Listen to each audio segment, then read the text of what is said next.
Hawke's Bay farmers Andy and Kat Gunson are raising their family of Olivia, 3, and Toby, 1. As well, they're growing a sheep milking operation to supply the boutique cheese business of Origin Earth. Their goal is to build the business to a stage where they can present a sound financial case for milking sheep full-time. The business is based around sheep milking. What we are trying to do is to improve the land that we've got here to create a really good raw milk product. The property is approximately 17 acres. It's a mix of flatter, sort of wetter areas and some hillier bits and some drier tops that we've got the lucerne on. We're milking 72 ewes on this block at the moment. I work for an engineering company in Hastings, doing mechanical engineering 4 days a week. And Kat is kind of the master of the milking operation. I've always had a passion for food, and working as an engineer in the food industry for Fonterra developed a love of dairy products and the processing of dairy products. And coming from a farming background, I've always had that goal of coming back onto the land. Kat and I sort of had this idea when we had been together for a few years. Took a bit of planning and some trips around the place to see goat milking operations, see what people were doing over in Europe, and now we're actually starting to see some of those dreams come into fruition. We have a partnership with a local company called Origin Earth, and so we're 2 years through basically a 4-year supply contract, at which essentially for us was about a pilot proving the concept. Can we make something economically viable? Let's make all our mistakes with our own money, and then at the end of those 4 years, we would try and make a case for going bigger into a full-scale operation. The milking sheep is the East Frisian sheep. We started with Andy's father's flock, which was a Highlander breed, and then we got ourselves a ram from Miles King down in Masterton, who has an East Frisian flock, because he milks sheep too, and started our milking flock from that. So they started off 50% East Frisian, and we've worked up to about 75%.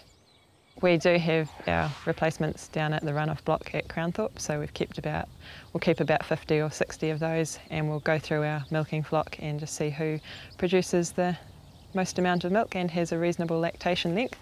And because we tag all our lambs when they're born, we can look back at our records and see who's producing more milk and keep the lambs from those ones. The main animal health issues for us is obviously that we can't drench because it has a 35-day milk withholding. So what we try and do is keep our pasture covers as long as possible and try and get our ewes through the milking season as healthy as possible. Mastitis is another big issue we have when we first start milking, because it seems that when we take the lambs off, their udders engorge quite a bit, and that seems to set mastitis off. We probably get about 10% of our ewes with mastitis. And we find the easiest way to check that is actually by tasting our milk as we're milking them. And we found that our ewes that have had mastitis previously in other seasons tend to recur. So looking at our replacements, we won't be keeping those ones. We've managed to get 2 litres per day per ewe average out of our girls. So a litre in the morning, litre in the afternoon, around about. But that's obviously starting milking at 8 weeks of lactation, so 3 weeks of lactation is a peak yield. So hopefully with the earlier weaning flock behind us here, we can hit peak lactation, so it will be interesting to see what we get out of those ones. When we first took this block over, it was basically a lot of native grasses and rushes, and since we've been here, we've put lucerne in, and we've just looked at renovating pastures as we've been able to.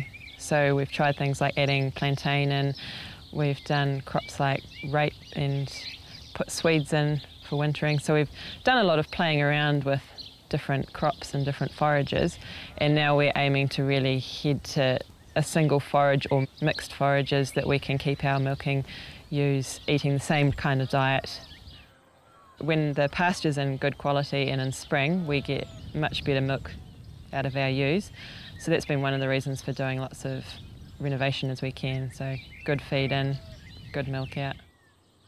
Our soil management and our fertiliser program has more been switched now to biological providers. So we're looking at adding humates as well with our fertiliser. So we're not only feeding the soil, but also feeding soil biology and trying to limit our impact with sprays for using additives to sprays if we have to use herbicides. The milking plant came from Te Araha. We're using Westphalia sheep milking parts, so the cluster, the pulsators, that sort of thing. Sheep have specific pulsation rates and they also have specific cup sizes and weights. As our pastures and our stock holding on the property increases, we want to actually have a second platform, try and get a few more sheep through. I think at about 80 or so, we would probably be our max for going through what we've got here now. Because our milk volumes are quite low compared to your standard dairy farm, we don't have the tanker pulling up and backing in and filling up out of our vat, our 350 litre vat. So yeah, the food grade buckets is how we transport to the factory. So yeah, there's a lot of work and elbow grease goes into keeping buckets clean every week, I can tell you.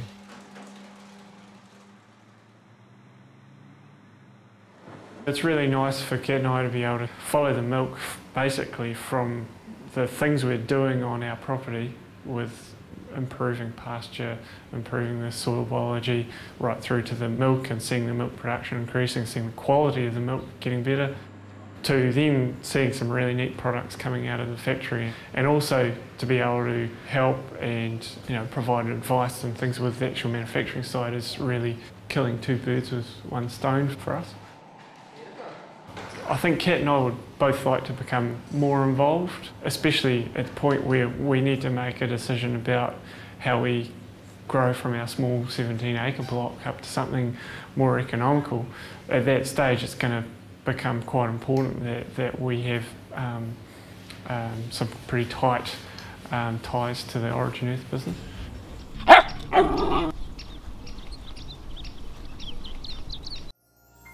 This program was made with funding from New Zealand On Air.